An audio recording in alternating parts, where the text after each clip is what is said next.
نحمده ونستعينه ونستغفره ونعوذ بالله من شرور أنفسنا ومن سيئات أعمالنا من يهده الله فلا مضل له ومن يضلله فلا هادي له ونشهد أن لا إله إلا الله وحده لا شريك له ونشهد أن سيدنا ومولانا محمدا عبده ورسوله الذي أرسل إلى الناس كافة بشيرا ونذيرا وداعيا إلى الله بإذنه وسراجا منيرا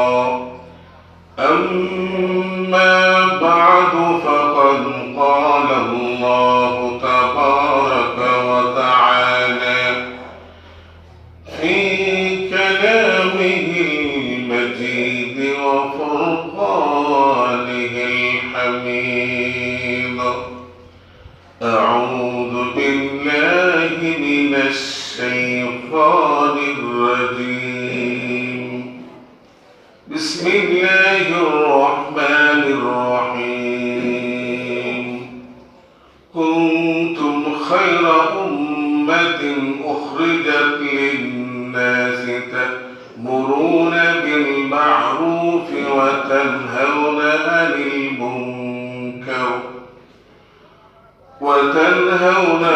المنكر وتؤمنون بالله. بارك الله لنا ولكم في القرآن العظيم ونفعنا وإياكم بالآيات والذكر الحكيم. صلى الله على سيدنا ومولانا محمد وعلى آله وأصحابه وبارك وسلم. بلغ العلا بكماله كشف الدجى بجماله حسنت جميع خصاله صلوا عليه وآله. رہے میرا مسکن حوالی کعبہ رہے میرا منفن دیار مدینہ بلغ العلا بکمالہ كشف الدجى بجماله حسنت جميع خصاله صلوا عليه وآله. يا سيد الجمال يا سيد البشر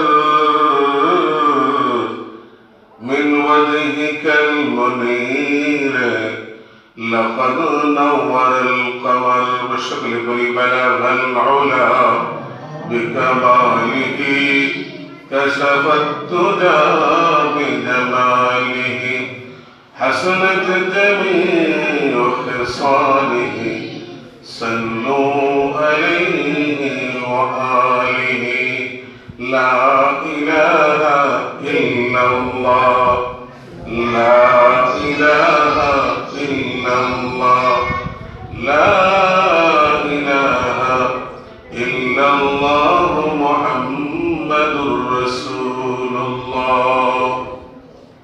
হাদিস শরীফের মধ্যে রয়েছে আল্লাহ রাসূল বলেন লা তুকসিরুল কালাম বিগাইরি যিকরিল্লাহ, আল্লাহ তাআলার জিকির ব্যতীত দুনিয়াবি কথাবার্তা বলে তোমাদের সময়কে নষ্ট করো। কেননা যারা দুনিয়াবি কথাবার্তা বলে তাদের কলব শক্ত হয়ে যায়। وَإِنَّ أَبْعَدَ النَّاسِ الْقَلْبُ الْقَاسِي, আর যাদের অন্তর শক্ত হয়ে যায় তারা আল্লাহ তাআলার রহমত থেকে দূরে সরে যায় বলে নাউজুবিল্লাহ। এই এই জন্য আমরা সবসময় আল্লাহ তাআলার জিকির ফিকির মধ্যে থাকি। যখন অবসর সময় পাবো আমরা আল্লাহ তাআলার জিকিরের মধ্যে থাকি।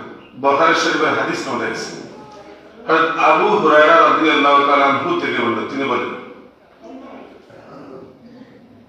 মান ক্বালা লা ইলাহা ইল্লাল্লাহ দাখালাল জান্নাহ, যে ব্যক্তি লা ইলাহা ইল্লাল্লাহ পড়বে, আল্লাহ রাসূল বলেন আমি সাক্ষী দিলাম সেই লোকটা জান্নাতি।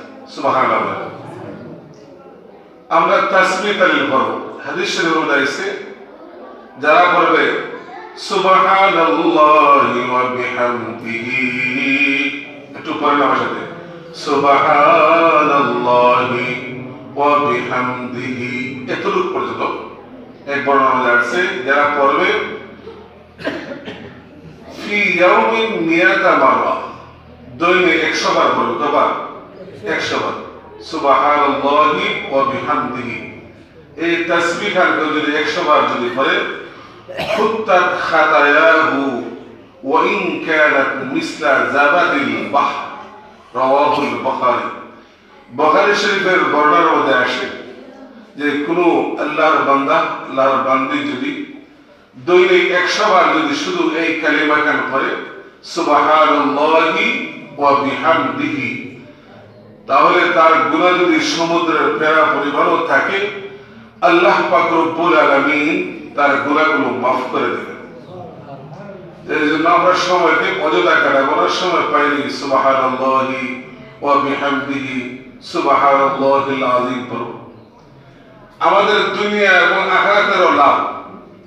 আজকের মানুষ দ্বন্দ্ব অর্জন করার জন্য নিজের জন্মভূমি ছেড়ে পৃথিবীর বিভিন্ন প্রান্তে চলে যায়। কেউ মিডল ইস্টে যায়, কেউ আমেরিকাতে, কেউ ইউরোপল্যান্ডের বিভিন্ন দেশের মধ্যে যায়। হাদিস শরীফের মধ্যে আছে কেউ যদি ফজরের নামাজের পূর্বে উঠে 100 বার সুবহানাল্লাহি ওয়া বিহামদিহি সুবহানাল্লাহিল আযীম আস্তাগফিরুল্লাহ 100 বার যদি পড়ে, কি বলা বলা তো? সুবহানাল্লাহি ওয়া বিহামদিহি সুবহানাল্লাহিল আযীম আস্তাগফিরুল্লাহ। একটু সকলে বলেন সুবহানাল্লাহি ওয়া বিহামদিহি সুবহানাল্লাহিল আযীম আস্তাগফিরুল্লাহ সুবহানাল্লাহি ওয়া বিহামদিহি সুবহানাল্লাহিল আযীম আস্তাগফিরুল্লাহ। কেউ 100 বার যদি পড়ে আল্লাহ পাক রব্বুল আলামিন দুনিয়াকে অপদস্থ করে তার পায়ের তলে এনে দিবেন, অর্থাৎ ধন সম্পদ আল্লাহ তাকে জিতাই দিবেন। সুবহানাল্লাহ। আমরা অনেক সময় অসুস্থ হয়ে কত ডাক্তারের কাছে যাই। হাদিস শরীফের মধ্যে আছে কোন ব্যক্তি যদি ফজরের নামাজের পরে এই তাসবিহ আনি তার সাথে আরেকটা কালিমা যুক্ত করে সুবহানাল্লাহি ওয়া বিহামদিহি লা হাওলা ওয়ালা কুওয়াতা ইল্লা বিল্লাহ সুবহানাল্লাহি ওয়া বিহামদিহি লা হাওলা ওয়ালা কুওয়াতা ইল্লা বিল্লাহ, যদি 7 বার যদি পড়ে আল্লাহ পাক রব্বুল আলামিন বিভিন্ন ধরনের রূহ থেকে আল্লাহ তাকে মুক্ত রাখবেন। সুবহানাল্লাহ। এই জন্য এগুলো আমাদের পাকে ও পুঁজি হয়ে যাবে তাকে, এগুলো আমরা ছোট ছোট আমল করার জন্য চেষ্টা করব। আর কোরআন ও হাদিসের কথা আমরা শুনবো, এমন ভাবে শুনবো মন ভরে শুনবো, মন লাগিয়ে শুনবো। এক কবি বলেন দরবাহার খায়বু আজবর সবজে সং খাকে সুতা গুলবরুয়ত রং বেরং, পাতরে কবু হয় না সবজি বসন্তের বৃষ্টিতে, মাটির মতো নরম হও সুন্দর ফুল ফুটিবে দিলে দে।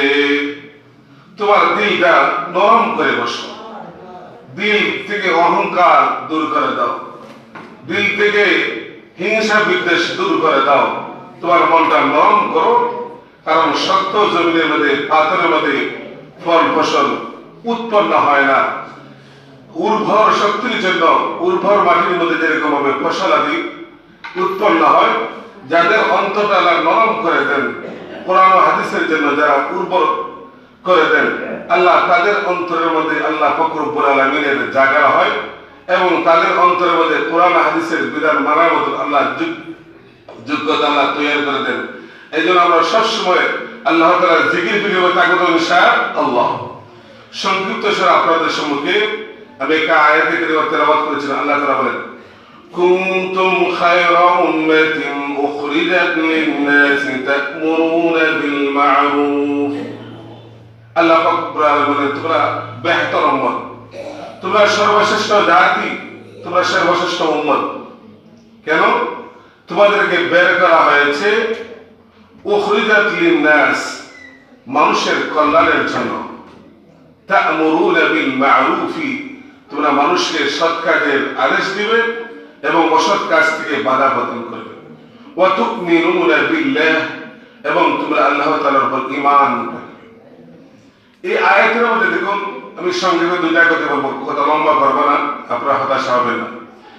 এখানে মধ্যে এই আয়াতের মধ্যে আল্লাহ পাক রব্বুল আলামিন ঈমানের কথা বলেছেন, পরে সৎ কাজের আদেশ অসৎ কাজের নিষেধের কথা বলেছেন আগে। লক্ষ্য করে কুনতুম খায়রা উম্মাতিন উখরিজাত লিন-নাসি তা'মুরুনা বিল মা'রুফ ওয়া তানহাউনা আনিল মুনকার ওয়া তু'মিনুনা বিল্লাহ। তাহলে তা'মুরুনা বিল মা'রুফ ওয়া তানহাউনা আনিল মুনকার আল্লাহ বলেছেন আগে, তু'মিনুনা বিল্লাহ ঈমানের কথা বলেছেন পরে। অথচ ঈমান হইছে সবচেয়ে আগে, ঈমান হইছে ফাউন্ডেশন, তারপর হইছে আমল। কিন্তু এই আয়াতের মধ্যে আল্লাহ পাক রব্বুল আলামিন ঈমানের কথা বলেছেন পরে, সৎ কাজের কথা অসৎ কাজের থেকে নিষেধ প্রদান করা এটা বলেছেন আগে। তার রহস্যটা কি? মুফাসসিরে কেরাম তার জবাবে বলেন, তার অর্থ হলো, তার ব্যাখ্যা হলো যে ঈমানের মধ্যে আদম আলাইহিস সালাতু ওয়াস সালাম থেকে নিয়ে আমাদের পর্যন্ত সমস্ত উম্মত, সমস্ত আম্বিয়া কেরাম, সমস্ত নবী রাসূল সকলের সমান, সকলকে ঈমানের কথা জিজ্ঞাসা করা হবে। ঈমানের মধ্যে যদি কোনো দুর্বলতা হয়, সেই লোকটা জান্নাতে যেতে পারবে না। কিন্তু সৎ কাজের আদেশ অসৎ কাজের নিষেধ, এটা শুধু উম্মতে মুহাম্মাদীর বৈশিষ্ট্য। সুবহানাল্লাহ। তাহলে সৎ কাজের আদেশ এবং অসৎ কাজের নির্দেশ এটা অন্য কোন উম্মতের ছিল না। আদম আলাইহিস সালাতু ওয়াস সালামের শরীয়তে ছিল না, শীশ আলাইহিস সালামের শরীয়তে ছিল না, নূহ আলাইহিস সালামের শরীয়তে ছিল না, মুসা আলাইহিস সালাতু ওয়াস সালামের, ঈসা আলাইহিস সালাতু ওয়াস সালামের আলাদা বৈশিষ্ট্য হলো উম্মতে মুহাম্মদ। সুবহানাল্লাহ। এইজন্য সৎ কাজের আদেশের গুরুত্ব বেশি এবং অসৎ কাজ থেকে বাধা প্রদান এটা গুরুত্ব বেশি বোঝানোর জন্য উম্মতে মুহাম্মদ এটা আলাদা বৈশিষ্ট্য আল্লাহ দিয়েছেন। সুবহানাল্লাহ। তাহলে কুনতুম খায়রা উম্মাতিন, আমরা বেহতর উম্মত, সর্বশ্রেষ্ঠ উম্মত হলাম কেন? সেই বৈশিষ্ট্যের কথাই আল্লাহ বলেছেন, আর সেই বৈশিষ্ট্যের কথা আল্লাহ আগে বলেছেন। এখান থেকে আল্লামা শাইখুল হাদিস আল্লামা জাকারিয়া রাহমাতুল্লাহ আলাইহি কিতাবের মধ্যে লিখেছেন যে এখানের মধ্যে সৎ কাজের আদেশ এবং অসৎ কাজের কথা নিষেধ আগে আনলেন কেন? এটা দ্বারা বোঝা যায় যে এটা আলাদা একটা বৈশিষ্ট্য। আল্লাহ আমাদেরকে বলেছেন বেহতর উম্মত, সর্বশ্রেষ্ঠ উম্মত দিয়ে বলেছেন। সর্বশ্রেষ্ঠ উম্মত কেন বলেছেন? কুনতুম খায়রা উম্মাতিন, আগে বলেছেন সর্বশ্রেষ্ঠ উম্মত, আর পরে বলেছেন কাজের কথা। আগে বলেছেন গুণের কথা, পরে বলেছেন কাজের কথা। কোন মানুষকে যদি আমরা বলি এ ডাক্তার সাহেব, তার মধ্যে এই গুণটা, আমি ডাক্তার সাহেব বলো আগে তার গুণের কথা বললাম। ডাক্তার সাহেব যদি ডাক্তারি করে বলায় যদি সে ডাক্তার বিভাগের মধ্যে সুন্দরভাবে যদি সুনাম অর্জন যদি করতে পারে, তখন তার নামটা দিন দিন আরো বেশি সুখ্যাতি অর্জন করবে। ঠিক তদ্রূপ আমরা বেহতর উম্মত হয়েছি, আমরা সর্বশ্রেষ্ঠ উম্মত হয়েছি গুণে। কোন সময় যদি কাজে পরিণত করতে পারি, বলেন কোন সময় করতে পারি? যদি আমাদের সমাজে, আমার ব্যক্তি জীবন থেকে আমাদের সামাজিক জীবন, আমাদের জাতীয় জীবন এবং আন্তর্জাতিক অঙ্গনে যদি আমরা সৎ কাজের আদেশ করতে পারি, অসৎ কাজের বাধা প্রদান যদি করতে পারি, তাহলে আমরা হব সর্বশ্রেষ্ঠ উম্মত। তাহলে আজকে এখানে একটা সবক নেই আমাদের জীবনে, আমরা এটাকে আমরা সৎ কাজের আদেশ এবং অসৎ কাজ থেকে মানুষকে বাধা প্রদান করা, এটা আমরা সবক নেই। আমার ব্যক্তি জীবন থেকে শুরু করি, আমার পারিবারিক জীবন থেকে শুরু করি, আমার আমার এলাকার মধ্যে, আমার দেশের মধ্যে, আমার রাষ্ট্রের মধ্যে যারা এই অসৎ কাজ করবে তাদের বিরুদ্ধে আমরা প্রতিকার করবো। ওরা কি করবো? তাদের বিরুদ্ধে আমরা কি করবো? প্রতিকার করবো। এটা যেন আমার জীবন থেকে শুরু হয়ে যায়। আমার পরিবারের মানুষ কেউ যে নামাজ যদি পড়ে না, তাকে নামাজ পড়ার জন্য উৎসাহিত করবো। এটা সরকারের আদেশ। কেউ যদি নামাজ যদি পড়ে না, তাকে নামাজ পড়ার জন্য উৎসাহিত করব। আমাদের সমাজে আজকে যুবকরা মদ, গাঁজা, হিরোইন, মাদক আসক্ত হয়ে তাদের জীবনকে বিসর্জন দিয়েছে। সাবধান, যুব সমাজকে মাদক আসক্ত থেকে তাদের বারণ করতে হবে। তাহলে অসৎ কাজ থেকে তাদেরকে বারণ করা, এটা নাহি আনিল মুনকার, আর সৎ কাজের জন্য তাদের উৎসাহিত করা, আমল বিল মারুফ। এই দুইটা গুণের কারণে আল্লাহ বলেছেন কুনতুম খায়রা উম্মাতিন। এবার বলুন, এবারে আমরা দেখেছি এই বাউল সরকার যে আল্লাহকে নিয়ে কটূক্তি করেছে, আল্লাহ রাসূলকে নিয়ে কটূক্তি করেছে, কোরআনের অপব্যাখ্যা করেছে, এটাকে কোন মুসলিম সমাজ মেনে নিতে পারে না।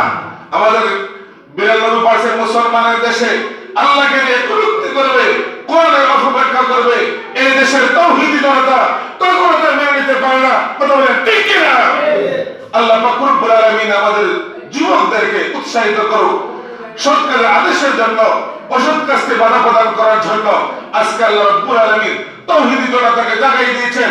ইনশাআল্লাহ এই দেশের মানুষ জাগ্রত হয়েছে। এই দেশের মধ্যে কোনো নাস্তিক মুরতাদের ঠাঁই হবে না। আওয়াজ দিয়ে বলেন ঠিক।